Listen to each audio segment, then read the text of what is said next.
Hello, everyone. This is Neil from Tapestry Works. Thanks for listening.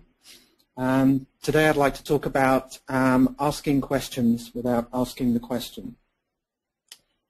As you'll know, market research are insatiably curious, which is a great thing.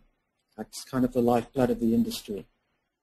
But I do think as researchers, we ask far too many questions.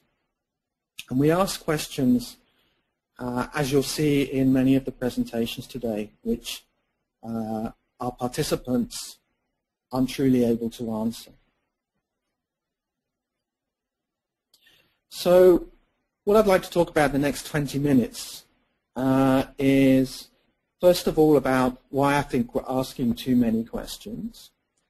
Secondly, three key concerns or key reasons why consumers may not have the answers and in fact may be misled and misdirected by some of the questions that we ask. And then thirdly, about some of the strategies we can use, particularly in more quantitative research, and I'll use examples from product testing. Strategies for avoiding asking questions, particularly the why questions, and finding smarter ways through design and analysis to get to the answers that we need.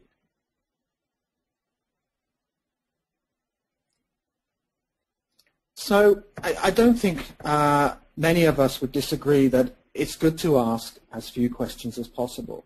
Certainly in my time in research, I've seen many questionnaires which are far too long.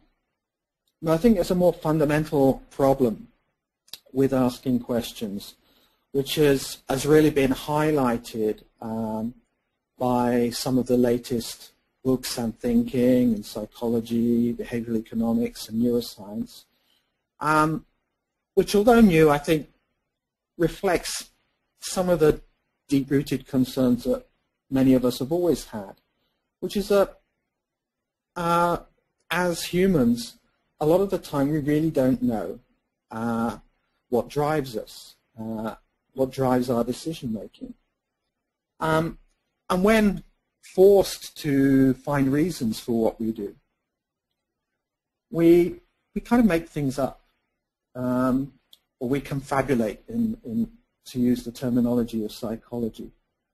It's not that we lie, and it's not even that we say things to try and look good.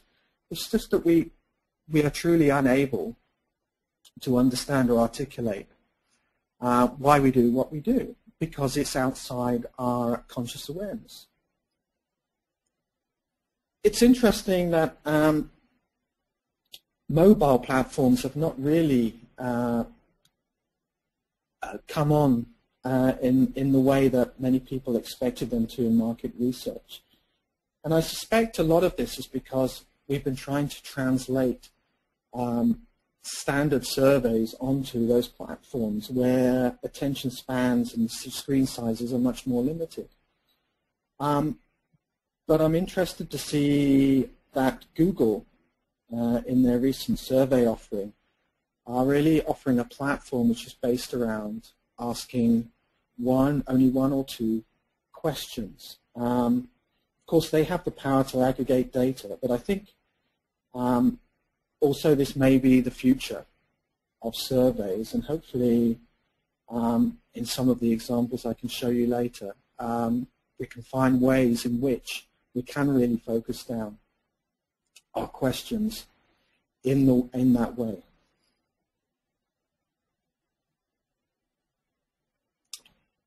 So just let me kind of go over my three key concerns. I suspect that the first two will be ones that you're aware of. The third one maybe less so. Firstly, most decision-making is unconscious. It's outside our awareness. We don't know why we do what we do. Secondly, the way that we frame questions really has a huge impact on the answers that we get. And unless we find the right trigger, it's likely that we're going to be getting very different kinds of answers from different consumers. My third concern, and the most fundamental one, is that asking questions of itself changes people's mindset. It actually changes their experience of a product or a brand, and therefore changes the reality, changes the responses that we get from them. So if I talk about the first one, and I'll cover this quite quickly, most of our knowledge is unconscious or implicit. I think it's Daniel Kahneman who uses the metaphor of the elephant and the rider, with the elephant as the unconscious, which, although it's to some extent being directed, if it decides to go in a particular direction, there's really no stopping it. And the importance of this unconscious or implicit knowledge is particularly relevant in sensory research, which is kind of where I started in market research and is part of my training. The problem of kind of the way that the senses and perception work, and of selective attention. Something you may have come across if you've ever done a test of selective attention. Is that a lot of the time we really don't know a lot of the things that are going on around us. Or rather, we do know, it's just that we're ignoring them because they're not really relevant to what we're trying to do at that time.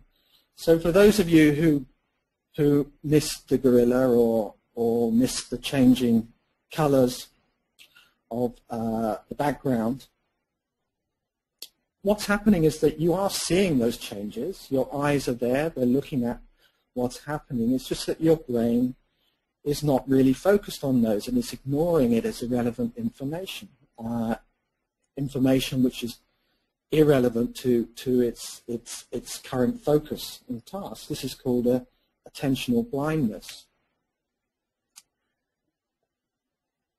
Attentional blindness is really simple to explain. If we look at the amount of sensory information that comes into our brains. It's been estimated that over 11 million pieces of information per second are coming through our different senses and flooding the brain. It's also been estimated that we can be consciously aware of around 16 pieces of information per second. Some estimates put it a little higher at up to 40, but this tells us that the things that we can deal with consciously, which is where most of our verbal reasoning and descriptive ability happens, is hugely more limited than our unconscious and implicit knowledge. Perhaps 1/1,000,000th of what our brain is actually doing. And of course that explains why we're not aware of our motivations and our drives, or in product testing language, we know what we like, but we don't know why.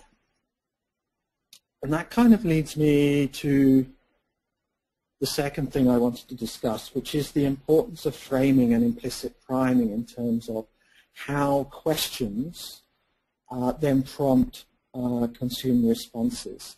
Because our memory is not like a filing cabinet. It works by association, by linking ideas together through higher level concepts and metaphors. And this linkage, these associations are very dependent on our personal experiences. So if you prime me with the word banana, what comes out is very idiosyncratic. So yes, one of the first things I think about when given the word banana is the visual appearance of a banana, but it also triggers in my mind the thought of a Banana Republic shop front. I think that's because I walked past one in Singapore a couple of days ago.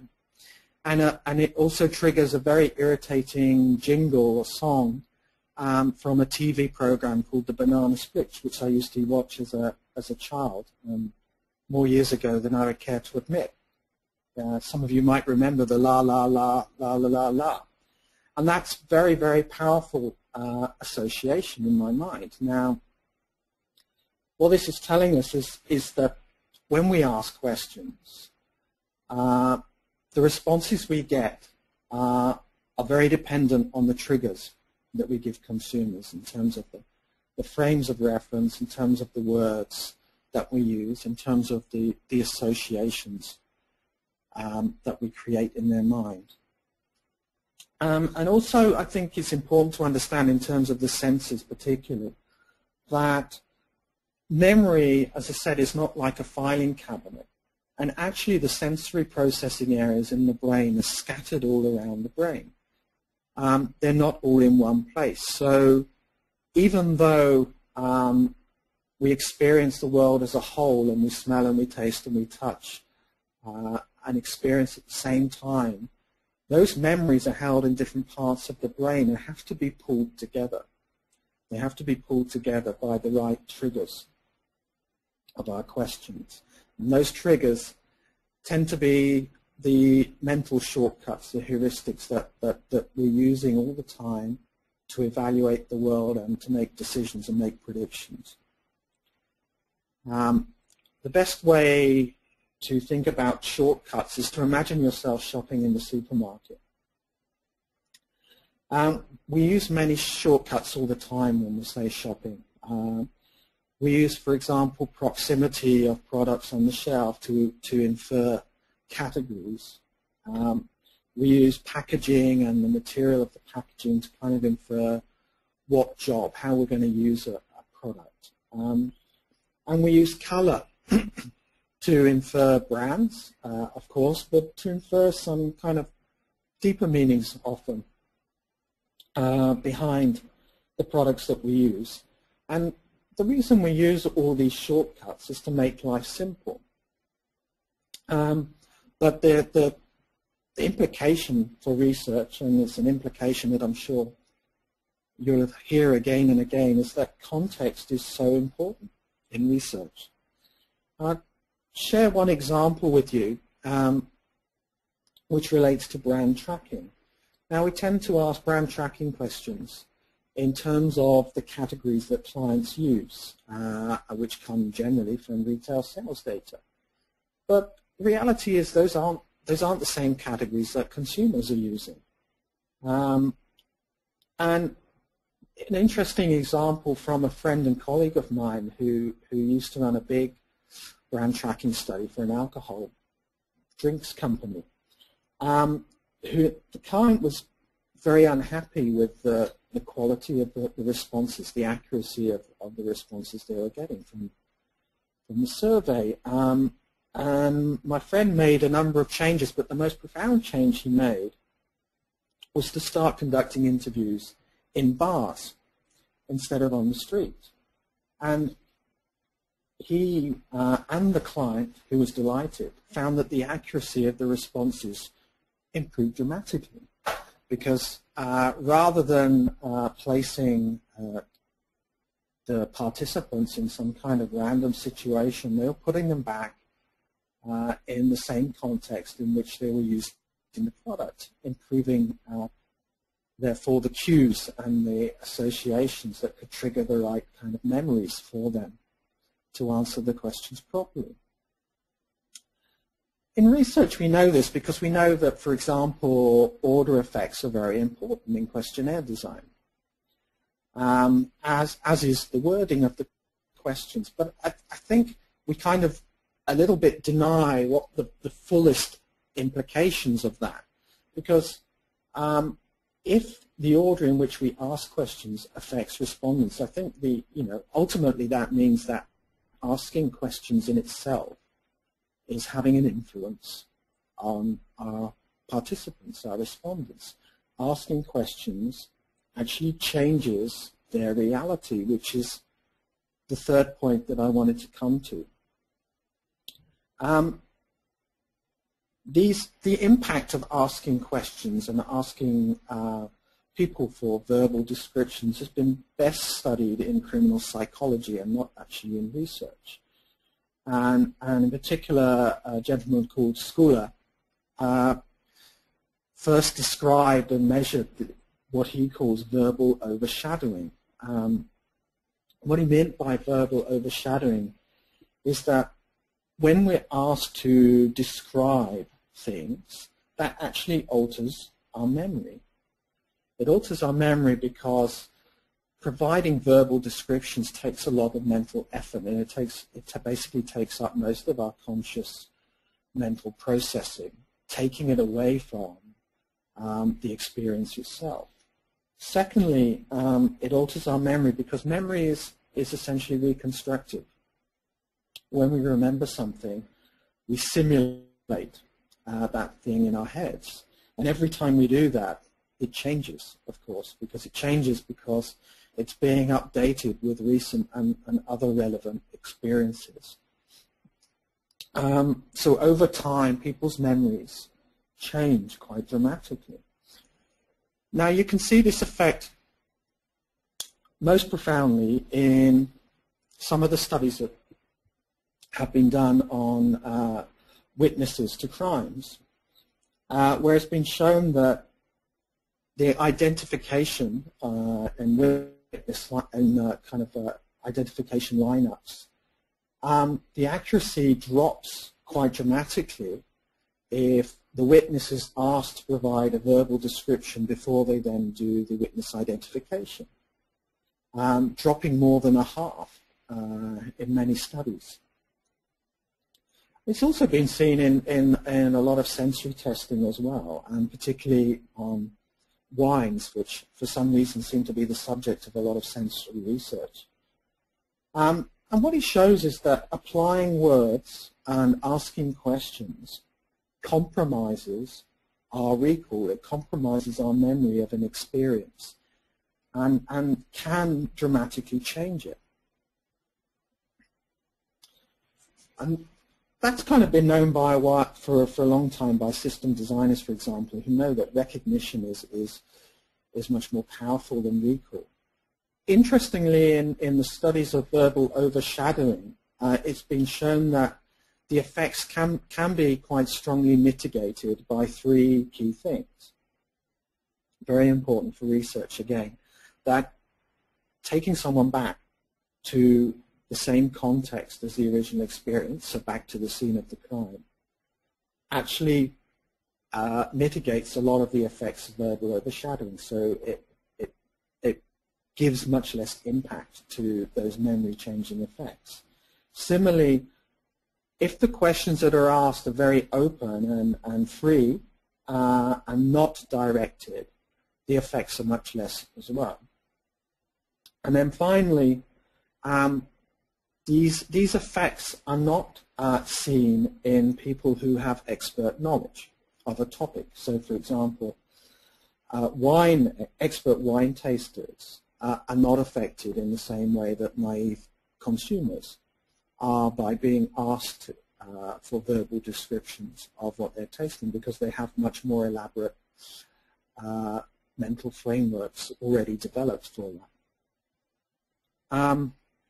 And this is why in sensory research for a long time now, the smartest companies have been using trained panels to describe products. So rather than asking naive consumers or normal population to provide the description of the products that we want to optimize, they've been asking trained panelists who because of the time they spent understanding the vocabulary and understanding the products and experiencing the products, are not compromised when they're asked these kind of descriptive questions. But in product testing, there's another way that we can do this to sort of avoid asking the why questions and focus on the what question, which is actually using physical descriptions of the products themselves. And this is typically done through things like experimental designs, where we would manipulate the ingredients and formulations of products in very specific ways, and then just ask our participants to give an overall response to the product, be that in terms of opinion or in terms of actual behavior. Then we can use analysis to understand those drivers of liking, or those drivers of consumption, those drivers of end response. We don't need to ask the participants what it is they like or don't like about the product, because we know that. We know that from the description of the product, which we created ourselves. And I think this is something that should be done more often in research, and interestingly, perhaps is being done a little bit more often in research in a couple of other areas. Before I go on to that, one other thing about these kind of approaches, these experimental approaches, and a big advantage is that they provide much more strategic direction on product development, because they help us to build long-term predictive models and to segment the market. And if any of you have not seen Malcolm Gladwell talking about spaghetti sauce on TED, I'd recommend you have a look at that, because it's a very interesting talk about this topic. So let's go on to actually how some areas of research are using these kind of approaches, but in very different domains to product testing. Website optimization is the most obvious one. So companies like Autonomy, Amazon, Google kind of do this all the time. They manipulate the design of their websites, the layout, the specific elements and colors and features that they have. And then they measure what people do. They measure end behavioral response, be it to click-throughs or ultimately through what people buy. And it was interesting to see someone from Autonomy speak at a conference I helped organize last year. He showed many examples of where our intuitions, our kind of opinions about what would be the optimal way to design a website were actually wrong, and were actually different to what was optimal in terms of the end behaviors that we wanted to get from consumers. So I think these kind of approaches, as we have more and more behavioral data available to us, we have more and more mobile data in terms of what people are actually doing and what they're clicking and where they're going, are going to help us to design smarter research approaches which can avoid us asking most of the questions that we've typically needed to ask. And at that point, I think, let me summarize three key things, I think, which can help us ask the right questions or even not ask them at all. Because the first point is that we really need to think about measuring real behaviors, real consumption, and nonverbal responses, for example, facial expressions, rather than asking opinions and attitudes. But if we really need to ask questions, I think we're much better to focus on the key question that we need to ask, the key dependent measure, and then to use smarter designs and analytics to help us to reveal the true answers to the questions that we have. And with that, thank you very much for listening.